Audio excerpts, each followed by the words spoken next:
স্যারকে বলবো যেন উত্তরপত্রটা উনি একটু বলে দেন, তারপরে আমি আমার ভাই বোনের সাথে বিস্তারিত কথা বলবো এই বিষয়টা নিয়ে। হ্যাঁ, তো আমাদের যে ম্যাথ অংশটা থেকে পরীক্ষায় যে পার্টগুলো এসেছে, আমি বলবো যে গাণিতিক যুক্তি এবং মানসিক দক্ষতা অংশটা টোটালটাই খুব সহজ ছিল এবং কমন অংশ ছিল। এটা নিয়ে ব্যাখ্যা কিছু দেওয়ার প্রয়োজন হবে না মনে হয়, স্যার এটা উত্তরগুলো বলে দেবে।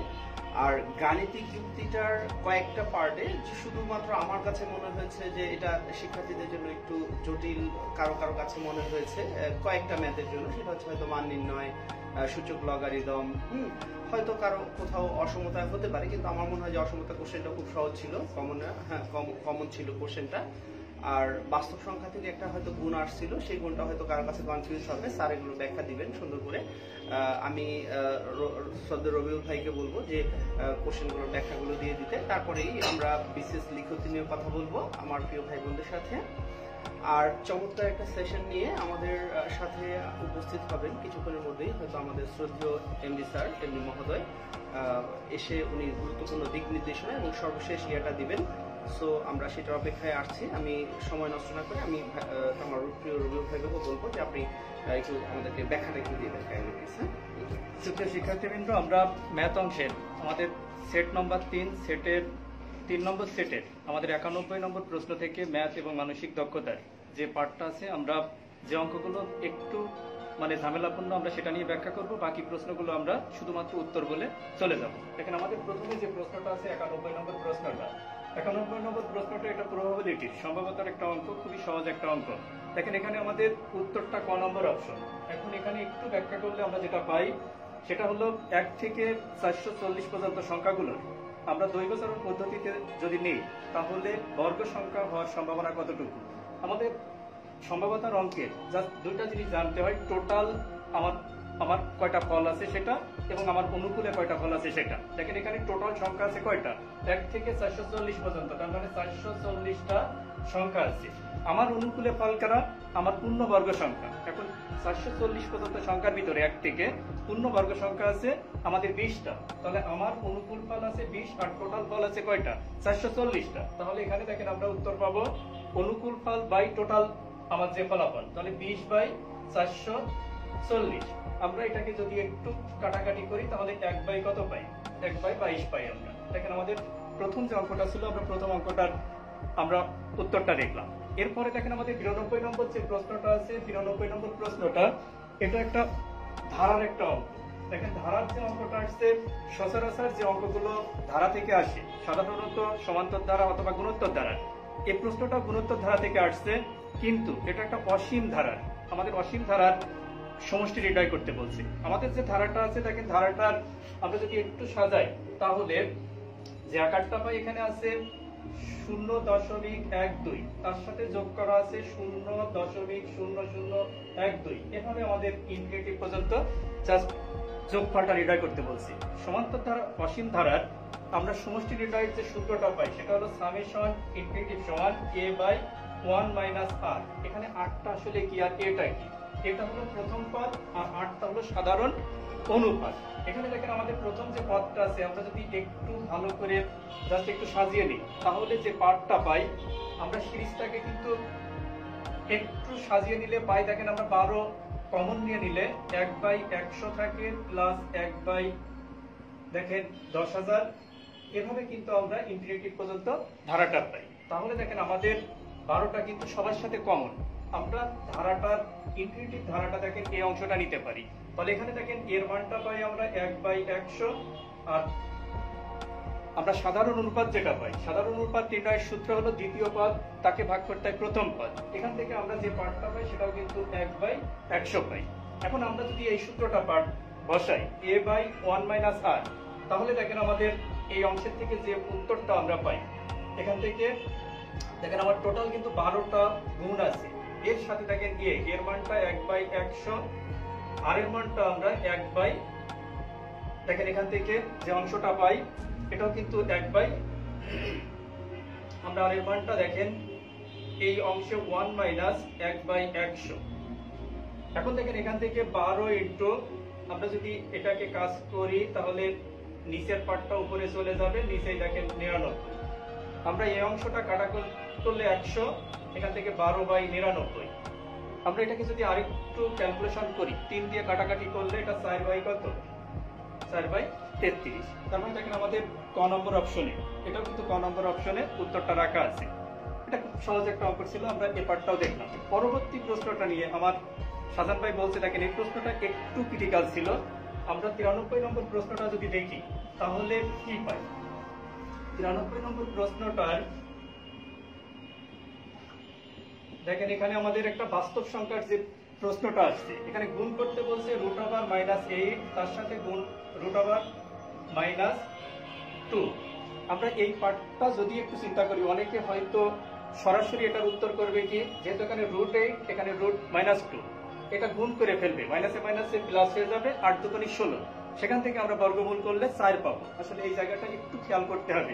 দেখেন এখানে নেগেটিভ সংখ্যার বর্গমূল করতে বলছে, নেগেটিভ সংখ্যার বর্গমূল করলে আমরা কিন্তু সরাসরি এটা বর্গমূল করতে পারি না। আমরা এখান থেকে যে কাজটা করব, এটাকে আগে বাস্তব সংখ্যায় আমরা রূপান্তরিত করে নেব। সেটা দেখেন এই আকারটা, এই আমি একটু ভেঙে দেখাচ্ছি, এই অঙ্কটা একটু ক্রিটিক্যাল। এখন দেখেন এখান থেকে 2 × -1, আমাদের প্রত্যেকেরই জানা আছে i এর মানটা i সমান কি, √(-1). তাহলে এখান থেকে দেখেন আমরা i² সমান লিখতে পারি, এটা হলো -1। এখন দেখেন এখান থেকে আমরা √8 তার সাথে গুণ i², 2 তার সাথে গুণ করব i²। এখন দেখেন এই পার্টটা আমরা টোটালি যদি গুণ করি তাহলে 16i তার পাওয়ার 4। এখন এটাকে যদি আমরা এই অংশটাকে দেখেন আমরা যদি এখান থেকে আমরা বর্গমূল করি তাহলে এখান থেকে দেখেন পাই আমরা 4i²। এখন i² এর মানটা আমাদের কত জানা আছে, এটা হলো -1। তাহলে এখানে দেখেন -4 পাবো আমরা। এই যে প্রশ্নটা, এই প্রশ্নটার একটু ব্যতিক্রমধর্মী ছিল, অনেকেই হয়তো উত্তর করবে 4, কিন্তু এখানে আসলে উত্তরটা হবে -4। এরপরের যে প্রশ্নটা আছে, পরের প্রশ্নটা আমাদের 94 নম্বর যে প্রশ্নটা আছে, 94 নম্বর প্রশ্নটা দেখেন অসমতার একটা অঙ্ক। এখানে কি বলছে আমাদের একটা অসমতা দেওয়া আছে, দেখেন পরম মান সংক্রান্ত। এখানে বলছে মডুলাস x-2 লেস দ্যান এটা 3। আমরা যদি এটাকে ক্যালকুলেশন করি, দেওয়া অংশটা থেকে আমরা যদি ক্যালকুলেশন করি তাহলে কি পাই? এখান থেকে দেখেন আমরা এই টাইপের কোনো প্রশ্ন যদি কখনো আসে, আমরা ক্লাসে আলোচনা করছি লেস দ্যানের সাথে যে সংখ্যাটা থাকে, জাস্ট ওটার একটা নেগেটিভ মান দেবো, একটা পজিটিভ মান। আমরা দেখেন ঝটপট নেগেটিভ মানটা আগে, লেস দ্যান মডুলাসের মাঝে যে অংশটা থাকে সেটা আমরা নিয়ে নেব। এরপরে দেখেন আমাদের পজিটিভ যে মানটা। এখন দেখেন আমাদের প্রথমে কি মানটা দরকার, শুধু x এর মানটা। তাহলে এখান থেকে -2টা আমরা কি বাদ দিব। -2টা বাদ দেওয়ার নিয়ম কি, আমরা যদি উভয় বা প্রত্যেকটা পক্ষের সাথে +2 নিই, তাহলে +2 নিলে দেখেন এখানে -1, এটা x লেস দ্যান, এখানে পাই দেখেন আমরা 5। আমাদের যে মানটা নির্ণয় করতে বলছে সেখানে মডুলাস অংশের মান আছে 3x + 5। আমরা যদি x এর সাথে 3 নিতে চাই তাহলে প্রত্যেকটা পার্টের সাথে আমাদের 3 কি গুণ করতে হবে। তাহলে -3 লেস দ্যান 3x, এখানে দেখেন 3 × 5 = 15।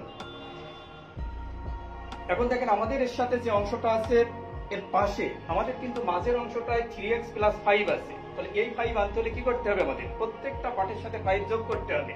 তাহলে এখানে দেখেন 3 + 5 লেস দ্যান 5, এখানে দেখেন 15 + 5। আমরা যদি এটা যোগ বিয়োগ করি তাহলে 2, এখানে দেখেন 3x + 5, এটা পাই আমরা 20। আমাদের এখানে কিন্তু m আছে, এই অংশটা m বলা আছে, এই অংশটা রাখা আছে, দেখেন এখানে n। আমাদেরকে বলছে m এবং n এর মানটা কত হবে। তাহলে আমরা ক্যালকুলেশন করে m এর মানটা কত পেলাম, m এর মানটা পেয়েছি আমরা 2 আর n এর মানটা পেয়েছি আমরা 20। দেখেন আমাদের খ নম্বর অপশনে এই পার্টটা রাখা আছে, খ নম্বর অপশনে m সমান 2 আর n সমান 20 রাখা আছে, আমরা এটা পেলাম। পরের যে প্রশ্নটা আছে, পরের প্রশ্নটা আমাদেরকে বলছে যে একটি আয়তক্ষেত্রের দৈর্ঘ্য 5% বৃদ্ধি করলে তার ক্ষেত্রফল শতকরা কতটুকু বৃদ্ধি পাবে।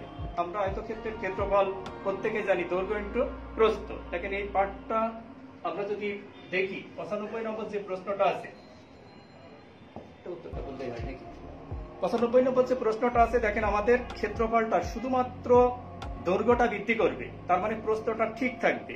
আমরা যদি এই অঙ্কটা ক্যালকুলেশন করি তাহলে এখানে আমরা 5%, ক নম্বর যে অপশনটা আছে এটা আমরা উত্তরটা পাবো। ব্যাখ্যা করার দরকার আছে এটা। এটা যদি আমরা একটু ব্যাখ্যা করি দেখেন তাহলে কি পাই। আমাদের আয়তক্ষেত্র বলা আছে। আয়তক্ষেত্র আসলে কাকে বলে?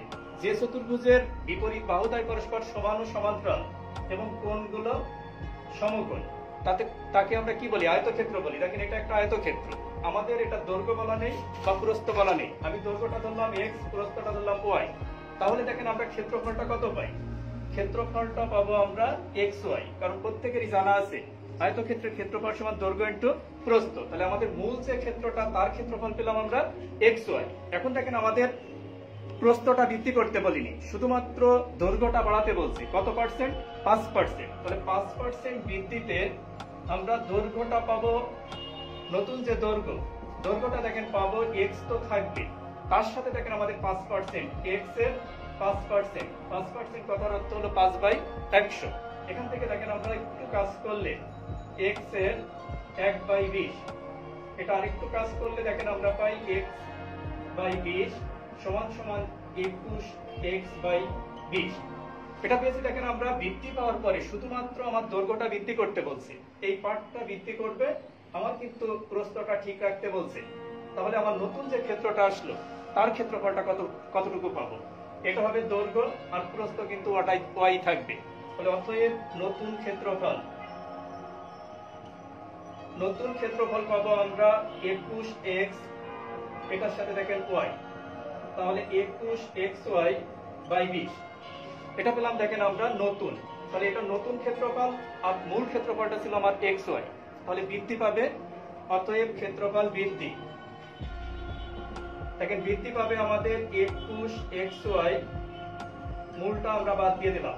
তাহলে এখান থেকে পাবো xy/20। এখন এই যে বৃদ্ধিটা পেলে এটা কোন অংশটার উপরে হিসাব নিকাশ করবো? আমরা সবসময় মূল অংশের উপরে হিসাব নিকাশ করতে হবে। তার মানে xy এ বৃদ্ধি পাবে কত? xy এ বৃদ্ধি পাবে, দেখেন এততে বৃদ্ধি হবে আমাদের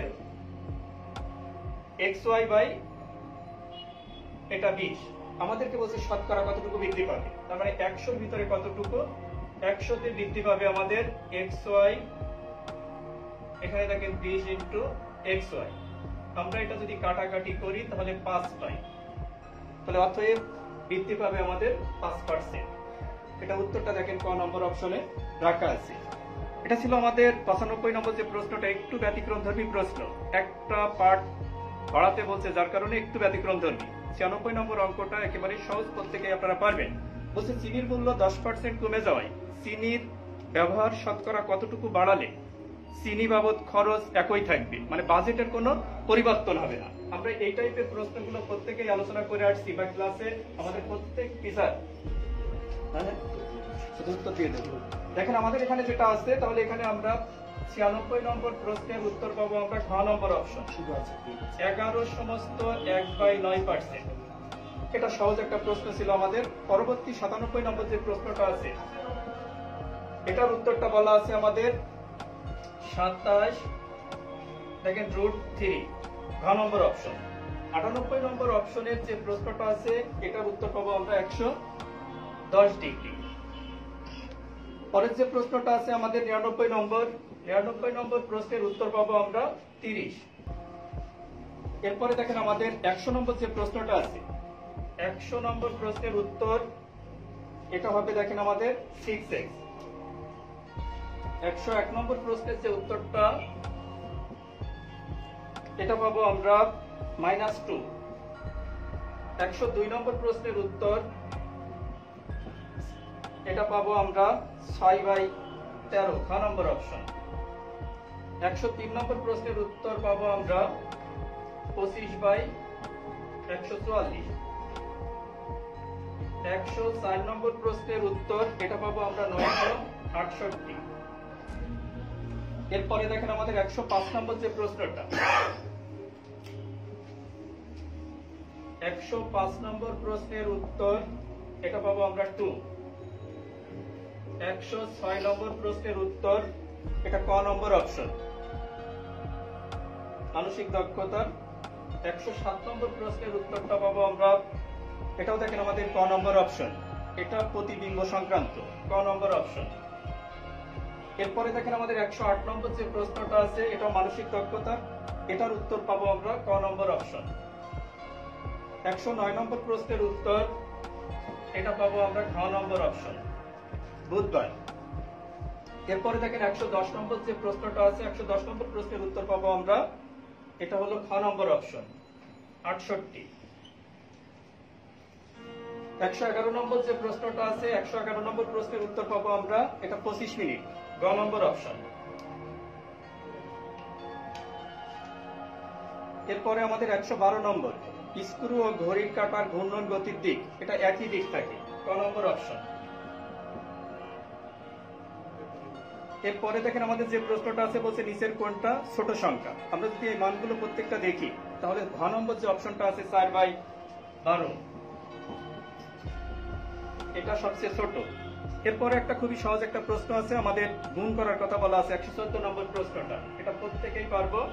গুণ করলে আমরা যে রেজাল্টটা পাবো 2.3643 এক্সাক্ট যে উত্তরটা, কিন্তু আমাদের এখানে 36 পর্যন্ত রাখা আছে, তার মানে গ নম্বর অপশনটা। 115 নম্বর যে প্রশ্নটা আছে এই প্রশ্নটা আমাদেরকে বলছে এক ব্যক্তির বেতন 5% কমে গেল কিন্তু পরের বছর 5% বাড়াই দেওয়া হলো, শতকরা কতটুকু বাড়বে বা কমবে? এটা আসলে মোটের উপরে কমে যাবে 0.25% এটা কমে যাবে মোটের উপরে। এরপরের যে প্রশ্নটা আছে একটা বানান সংক্রান্ত, এখানে আমাদের 116 নম্বর প্রশ্নের উত্তর পাবো আমরা এটা খ নম্বর অপশন। 117 নম্বরটা দেখেন আমাদের যে প্রশ্নটা রাখা আছে এখানে বলছে ঘড়ির সাথে দেখেন কাটা আছে, এখন বলছে থার্মোমিটারের সাথে কি হবে, তো থার্মোমিটারের সাথে এটা আমরা পারদ পাবো, এটা ঘ নম্বর অপশন।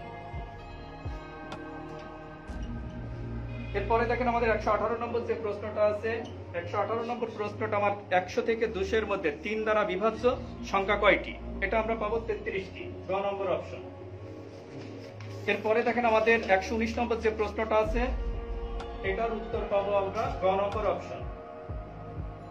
আমাদের শেষ যে প্রশ্নটা আছে এখানে বলছে 120 নম্বর প্রশ্ন, বলছে রহিম উত্তর দিকে 10 মাইল হাঁটে, ডান দিকে 5 মাইল হাঁটেন, এখন তারপরে ডান দিকে ঘুরে আবার 2 মাইল হাঁটেন, এখন বলছে তার দিকটা এখন কোন দিকে আছে। আমরা যদি এটা একটু চিত্র আঁকি তাহলে শেষ প্রশ্নটা আমরা একটু দেখি।